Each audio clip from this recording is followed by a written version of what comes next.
What if overthinking is stealing your life? Imagine this. Your mind is a river, but instead of flowing freely, it's stuck in a whirlpool of thoughts. You're not alone. Studies show that over 70% of people struggle with overthinking every single day. It steals your sleep, drains your energy, and robs you of joy. But what if I told you there's a way out? A simple path to calm your mind and stop the noise straight from Buddha's teachings. Today, I'll share Buddha's 3 rules to stop overthinking and how you can start using them today. Once upon a time, a young farmer named Arjuna came to Buddha seeking help. "My mind never stops," he said. "It races from one thought to another, like wild horses pulling me in different directions. How do I tame it?" Buddha smiled and replied, "Your mind is like a garden. If you plant weeds, they will grow. If you plant flowers, they will bloom. The key is to choose what you nurture." Arjuna was skeptical. "But how do I stop these wild horses?" Buddha answered, "You don't stop them. You guide them. Here's how." Today, we'll explore 3 steps, 3 rules that can transform your chaotic mind into a peaceful sanctuary. These rules have been used for thousands of years by monks, philosophers, and modern mindfulness practitioners alike. Thoughts are like clouds. They come and go. When you overthink, you're not just thinking, you're reacting.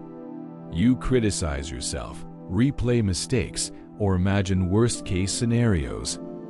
Buddha taught us, your job is not to hold on to them, but to let them pass. This brings us to the first key to stopping overthinking: observing without judgment. When you judge your thoughts, "This is bad. I shouldn't think this," you give them power. You make them stick around longer. Instead, try observing them as if they were strangers passing by. Imagine each thought as a leaf floating down a stream. You notice it, but you don't grab it. Over time, you'll notice something incredible.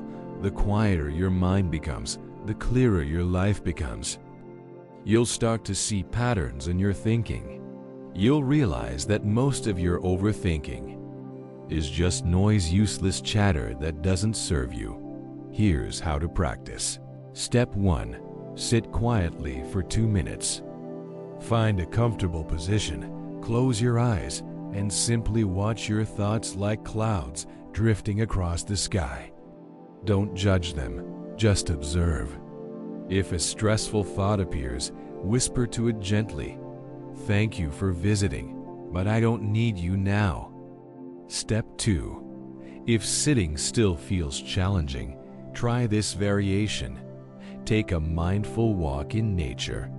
Focus on your surroundings, the rustling leaves, the sound of birds, the feel of the ground beneath your feet. Let your thoughts drift by like clouds, while you stay anchored in the present moment. And here's the best part. Once you master the first key, you'll stop being a prisoner of your mind. You'll become its master. Overthinking happens when you live in the past or future.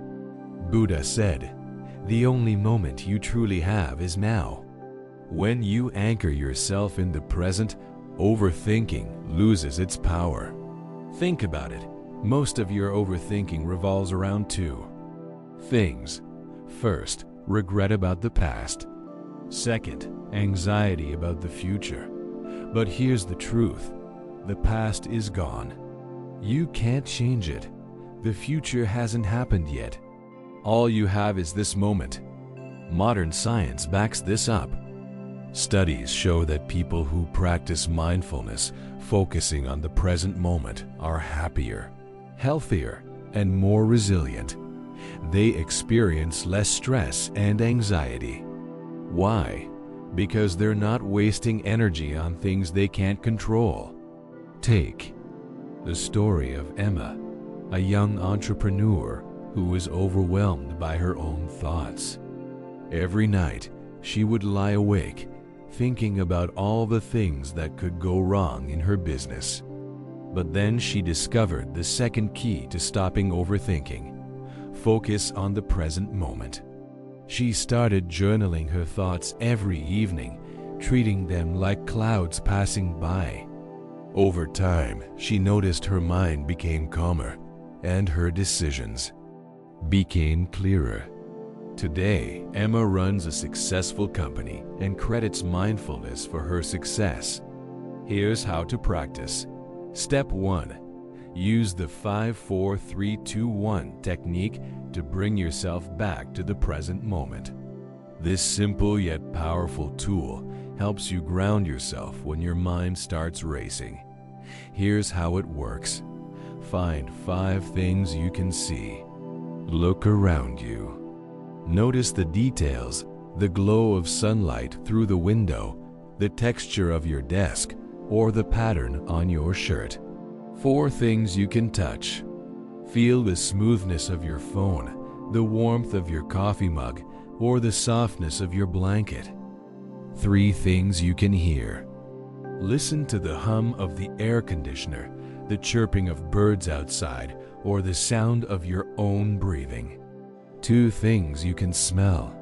Maybe it's the aroma of fresh coffee, the scent of your shampoo, or the faint smell of rain in the air. 1 thing you can taste. Perhaps it's the lingering sweetness of chocolate, the bitterness of coffee, or the freshness of mint gum. At first, this might feel strange. Your mind will wander. That's okay. Gently bring your focus back to the present moment. Over time, this practice will train your mind to stay present.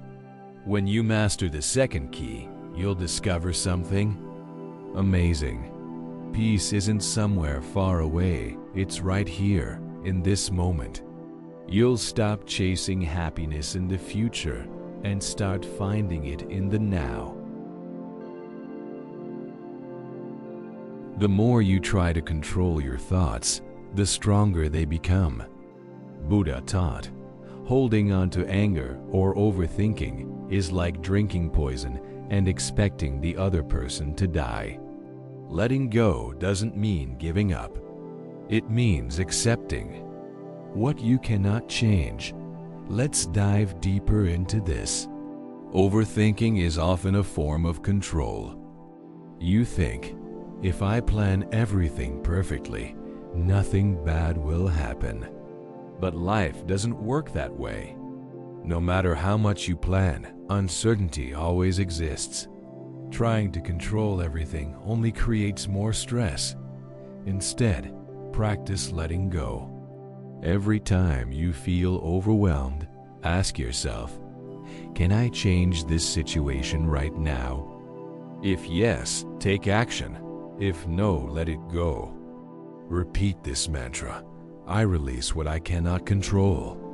A few years ago, I found myself stuck in traffic during a heavy rainstorm. I was late for an important meeting, and my mind was racing with thoughts like, why does this always happen to me?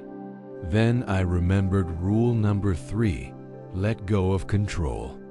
I took a deep breath and focused on the present moment. I listened to the sound of the rain, felt the warmth of the car seat, and reminded myself, I can't control the traffic, but I can control how I respond to it. By the time I arrived, I was calm and ready to handle the meeting. Here's another exercise for rule number 3.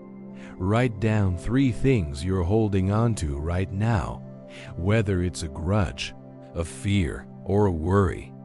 Then ask yourself, what would happen if I let this go? Visualize releasing these burdens into the universe like balloons floating away.